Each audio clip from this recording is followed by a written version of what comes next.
am. I'm making mutagatifu urigira wowe hano urigira Yesu wowe urigira Yesu Nje ntabwo mba ndi kwigira. urigiye fasha imbabare se banza umbwire Okay, basi mu munota umwe ntekereza. tumutekereze usigiye cyose nagwaye kuko utigeze utekereza senze gusa Man, uribuka ko no gutukana bari abari n'icyaha uri gukora kandi nanjye ibyo bintu ngize mbibare mu mafaranga. sawa Yesu we Amafaranga yawe yaba yarangiyemo. Ahubwo ngize igitekerezo. Ntiza phone yawe ngwereke. urashaka kwitwara se Bro, ntiza phone yawe ari. kutancika se nubwo ubonaga na gutyo ntabwo wancika Ubundi ngewe mu bantu beza babaho uzamenya ndimo. Wenda nuko iminsi iba yanze. wisundo ishakira iki ikishakira Okay, nyine reka ngusobanurire by'impereza. Urabona phone yawe, sibyo? Tugiye gushyiramo akadege. Sureba cya Dani. Dani buriya ni idage man. Dani ni idage urabizi. Kandi urabizi ko sister we afite amafaranga. none se uri Dani n'ibyanjye bihuriye he ko ndi kuri kunzana ibya Dani ngiye kwishyuza amafaranga yanjye Bro, ukeneye amafaranga nta mafaranga ukeneye. ndayakeneye none sinje kuba gusaba ntayakeneye Niba ukeneye amafaranga rero ngewe izera process zanjye mwana. Nge nkora ibintu byanjye neza, amafaranga yawe yabone, nge nawe dutandukane, Okay. nta kibazo dufitanye. ndakomeza umbwire none Tugiye gushyiramo akadege. Sibyo? Noneho turagenda tumushuke. Urumva nkoresheje phone yanjye ntabwo yabyumva neza. Turakoresha phone yawe. Noneho ngenda mubwira yake sister w'amafaranga, narangiza kumwaka amafaranga. Noneho yazane. noneho nawe muri make ushaka kumwambura nkuko nanjye wangenje Asi. Man, ndumva nta gahunda y'amafaranga ufite. Ngende kukorohereza kugira ngo ukwezi nari nkubwiye nikugere, ariko ndumva utangiye kugira none ufata telefone yawe none amafaranga ntacyo ubwo nyine amezi abiri ubwo nzakwishyura nyuma y'amezi abiri nahembwe.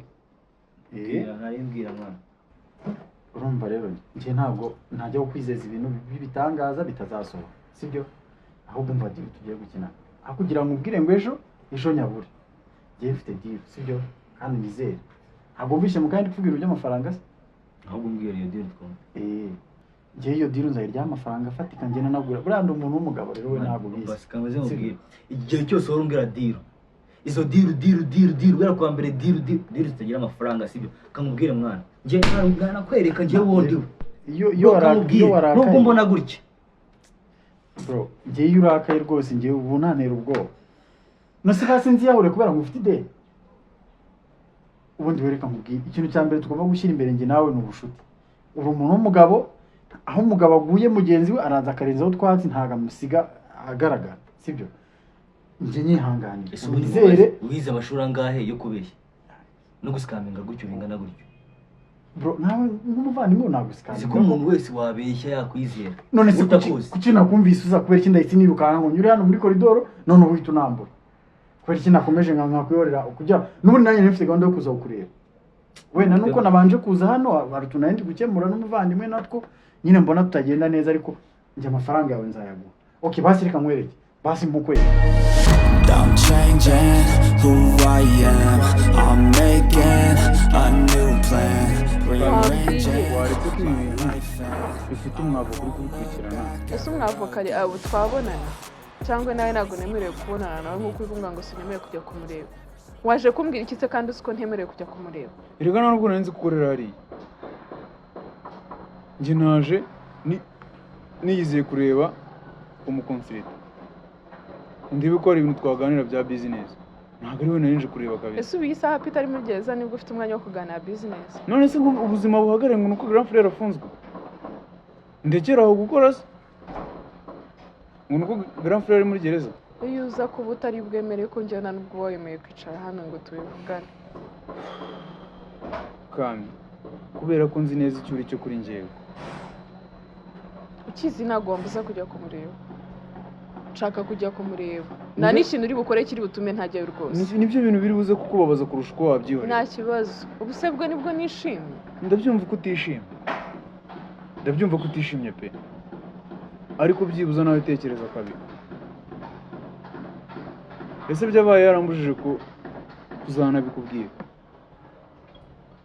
sundewe na Peter mufite icyo kibazo Ako kamera reka tubiganireho, sibyo? yego Ishyire mu mwanya we. Igihe mwakundanye kuva ku ishuri mwigana ndi umupeti mutoya, sibyo? Arangiza yumve ngo kame bamufunze bamujize ibiyobyabwenge. Kami. yego nyine ndi kuvuga wishyire mu mwanya wawe. We yumve ngo Kami wamufunze bamuziza ibiyobyabwenge, wowe wakifuza ko Peter yabimenya? Agomba kubimenya ko niyo muntu wa mbere ngomba ibyo uri kubivuga kubera ko bitakubayeho. Yese Fabrice nshaka kubaza urwego njye na mukuru wawe tumaze kugeraho mu rukundo ntago ari urwego rwo kuba umuntu afite ikibazo cyangwa yishimye ngo ajye kure y'undi. Rero ntabwo bishoboka wabimbwira utabimbwira n'undi nzajya kumureba nta n'ubwo ejo nshobora kurara nagiyeyo. Uyu mugoroba rero ni uwo kurwana no kumenya ngo ari he ndabigenza gute. Wabimbwira utabimbwira nzajyayo ibyo by'ubizi.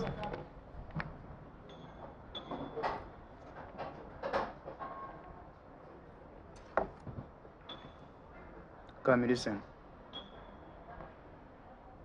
nkumve iki ndabyumva uraremerewe pe, yewe biranakubabaje cyane, ariko hari ikintu nshaka kumva neza. Nshaka ko numva iki Fabrice ko numva kuri kumbuza kujya kureba wenda kuzaba umugabo wanjye. Numve neza kumva ko ibyo byo yafashwe nanabyumvise byaba ari byo byatari byo nanabyakiriye ako ntabwo bishoboka ko ushobora kumbuza kujya kumureba. Ntabwo bishoboka? Ntabwo bishoboka kireka ninda arampfuye cyangwa nkabura ubundi buryo ni nabo bura ndatanga amatangazo ku mabrigade yose sindi buyobora aho undi bumuntu ubushobozi mfite bufite kunyemerera kuba nabona umuntu wese uri kuri iyo brigade kandi nkanamuhabwa n'iminota irenze 30 nkamenya impamvu ari afunzwe nkamenya buri kimwe cyose. Ariko impamvu nayikubwiye Sorumba ntabwo mutema ikibazo wowe nawe umenye ko bitari buze kugwa muri shishi ko bigunyinjira tugize tuwe ntabwo kuri kamwereka sibyo kugira ngo nuko ari n'ibintu birenze reka kanze ubundi bwerekeye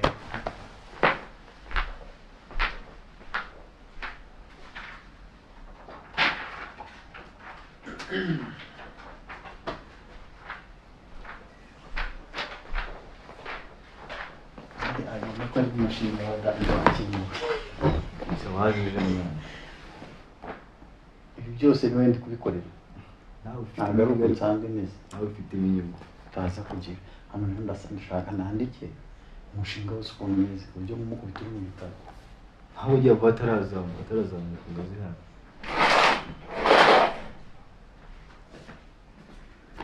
Ariko se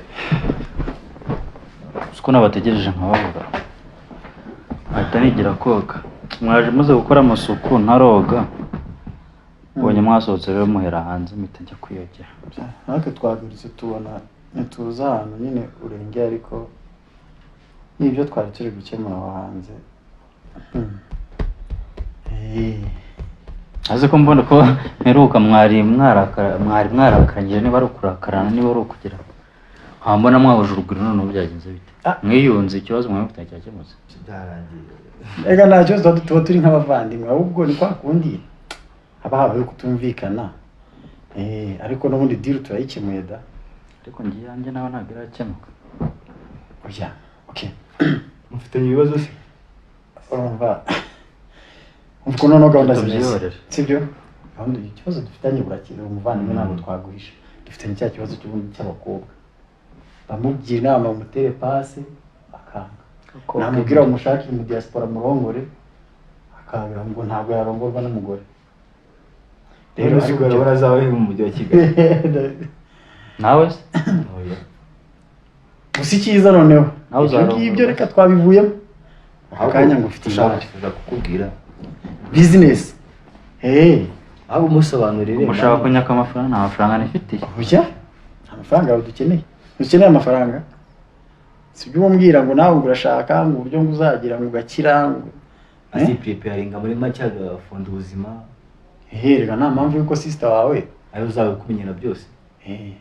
So wowe nyine ya mafaranga ubwo n'ubundi njye ntacyo kibazo mfite ahubwo wenda nyine ikintu cyankora kuri pressure sister arambwira ajya gukora ikintu cyo kinesha dufite urufunguzo rero rw'ibyo bibazo. rega rega uri umuvandimwe tuba twakwigiye buri kintu cyose ku masoko ikintu cyakwinjiza amafaranga mu gihe kirekire no mu gihe gitoya tuba tugifite ibintu bita nyine no kugira ngo tuvuge tubyandika ibintu bita akadege urabizi avieta indege iri mu kirere akadege zijya zica na hano hejuru oya ntabwo ari helicopter cyangwa se airplane ni akadege nyine. akadege ni ahantu abantu bakorera inoti urumva ngo niba bavuze akadege akadege hari abanuza abakira abayede n'abafundi bajya gutegera ku muhanda manjya nkubwira ko ntabwo ari abayede n'abafundi buri muntu wese ayisangayo nyine shora wunguke. ariko ni urase no gushora oya no kuguruka nyine akadege kuguruka noneho kuguruka mu mafaranga mbese none ahangaha ushobora kuba uri hano ugahita ujya hano mu minota nk'ibiri cyangwa se ushobora kuba ufite wenda nk'ibihumbi 5 ugahita ubona 50 mu mafaranga ariko bana bari kubisobanukira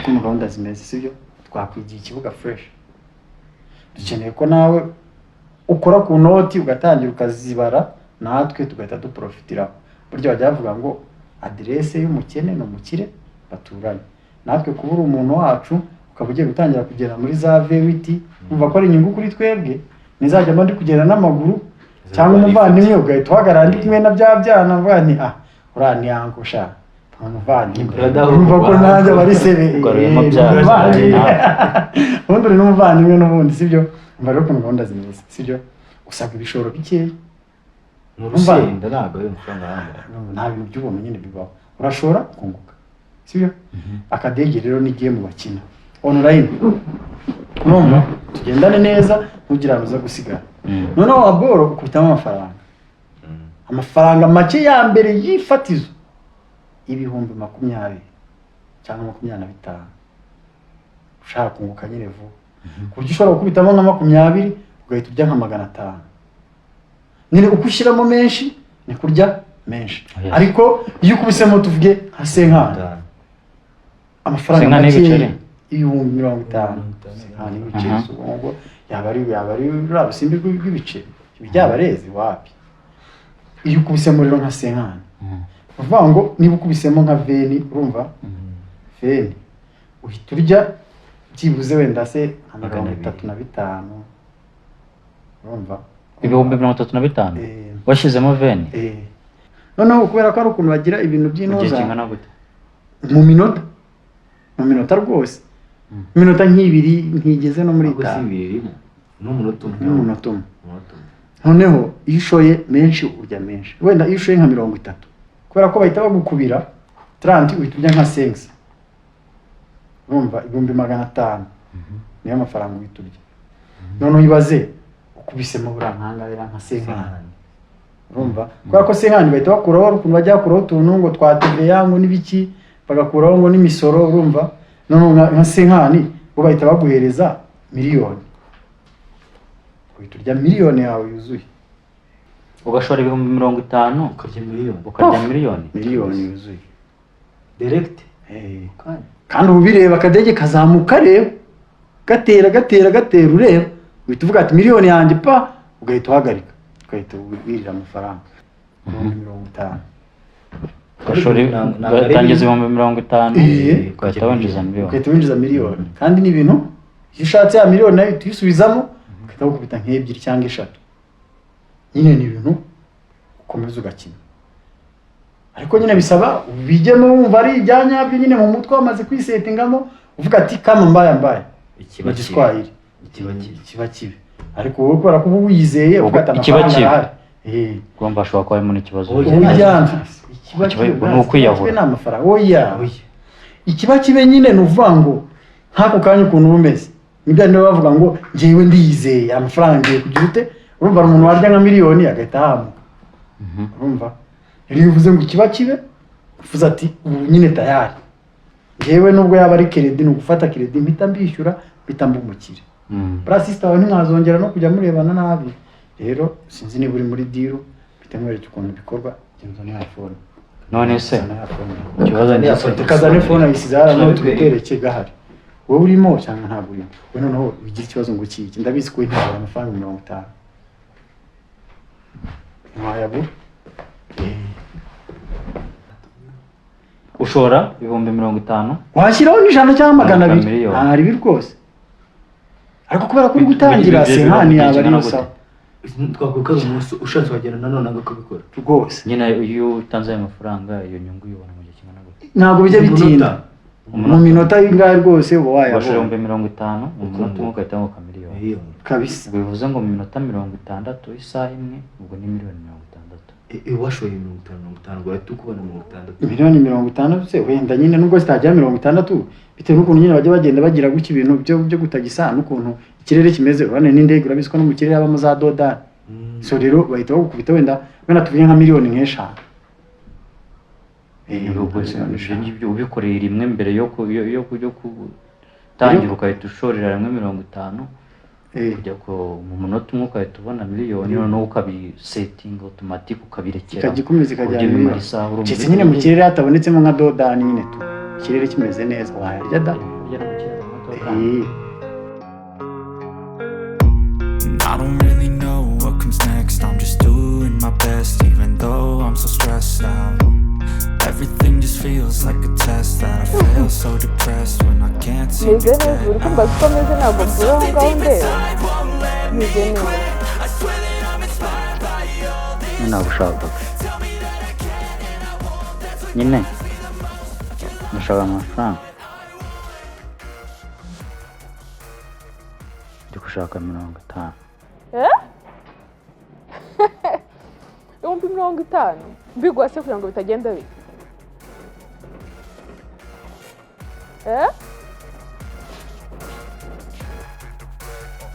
ni ukuri mbabarira ndakwinginze mbabarira ni ukuri byane I'm inspired by thirst. I'm inspired by worth. Sister mbabarira ndakwinginze sibyo aya 50 yonyine yamereza n'ayandi I inspired you first. I'll write a second, third verse about the lies you go disperse. You never did shit, I know it hurts. But something deep inside won't let me nyine I swear that I'm inspired by nese ubundi si wowe wirirwa umbwira ngo nta kintu ngo mfite cyo gukora ngo ninshake ngo uburyo ngo nagira ikintu nkora nyine hari ndashaka gukora business hari business nshaka gukora business wowe ugira mu mutwe yatekereza business gukora amasuku se na siporo byavuyemo hagezemo business ra business nyabashye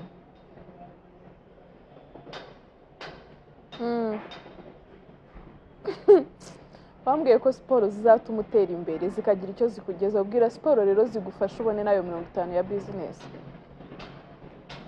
nkumva icyo ariko da mu gitondo 5,000 ejo 10,000 ejo bundi 10,000 bingahe ndi konte se yawe wabitseho usevingaho yo gukuraho utwo ushatse twose uko watse ugize ute sister ngewe mfite business nshaka ko yakora si mbabariro yami uku kwezi wenda ntuzajya andi mafaranga wongera komereza kuko ngiye gukora business kandi business zabyara andi mafaranga menshi narakubwiye ngo ngwino tujye mu kazi dukore uranga uri ko nyumva iyi saha rero business ugiye gukora irwaneho ku myaka yawe mugani wambwiye ko umaze kuba umugabo siporo zagira icyo zikugezaho rwana no gutuma izo siporo ziguhereza amafaranga ya business na 50 naguha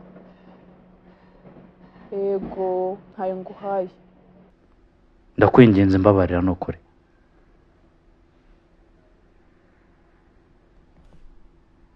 Hello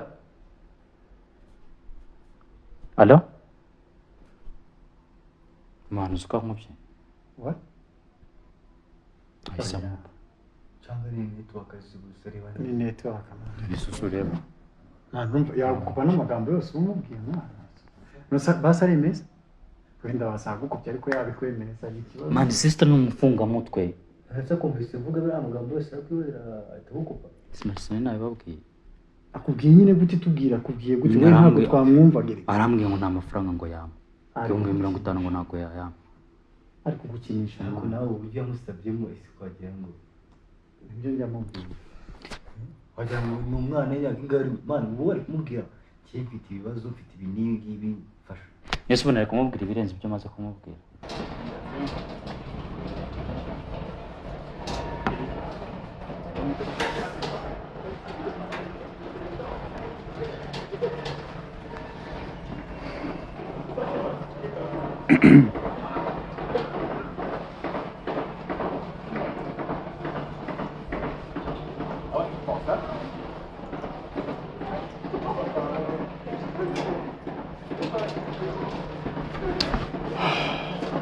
Hello?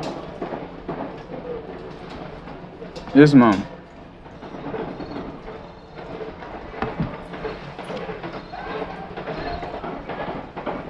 Yes. Yeah, ndabona biri kugenda neza kurusha uko twabipanze kandi biraza kutworohera cyane kurusha uko twabitekerezaga.